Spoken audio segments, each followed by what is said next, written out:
आज हम द्वंद्व समास के जो 3 प्रकार के भेद हैं, इतरेतर, समाहार और विकल्पिक या वैकल्पिक के बारे में आलोचित करेंगे। जैसे इतरेतर द्वंद्व अक्सर बच्चे और लगाकर विग्रह बना देते हैं। जैसे कोई एग्जाम्पल है, और लगाकर लिख देते हैं कि समाहार है, लेकिन वो ठीक नहीं है। जैसे इतरेतर द्वंद्व हमें कैसे मालूम होगा? जैसे पिता माता, सीताराम, भाई बहन, इसका कोई चुनाव नहीं होता है। अर्थात पिता के बिना माता, माता के बिना पिता, सीता के बिना राम, राम के बिना सीता, भाई के बिना बहन, बहन के बिना भाई, किसी का एक का चुनाव नहीं होगा, दोनों का ही मूल्य है। जैसे रोटी, कपड़ा, मकान, तो रोटी के बाद कमा, उसके बाद कपड़ा और मकान, तो तीनों का ही बराबर संपर्क है।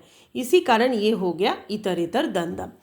अब हम समाहार द्वंद्व को कैसे हमें पता चले न? जिस समस्त पद में दोनों पद प्रधान होते हैं और दोनों पद बहुवचन में प्रयुक्त हो, अर्थात बहुवचन में होगा, इसके विग्रह में आदि शब्द का प्रयोग किया जाता है। जैसे चाय पानी आदि, फल फूल आदि, दाल रोटी आदि।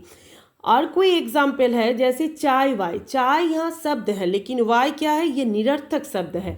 इसी कारण हम वाय को छोड़कर चाय लिखेंगे, चाय आदि। खेत वेद, तो वेद छोड़कर हम लिखेंगे खेत आदि। आमने सामने, आमने कोई निरर्थक शब्द है, इसी कारण हम लिखेंगे सामने आदि। अड़ोसी पड़ोसी आदि।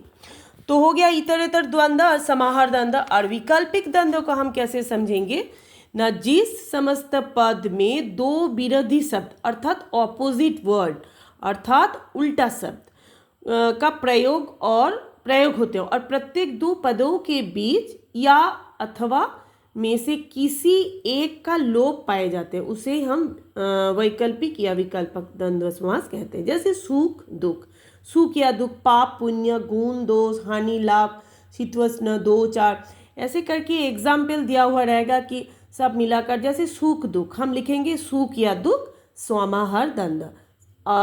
माता पिता, पिता और माता इतरेतर द्वंद्व। उसके बाद चाय वाय, चाय आदि, तो वो लिखेंगे हम लिखेंगे समाहार द्वंद्व। ठीक है, तो आज यहीं तक, धन्यवाद।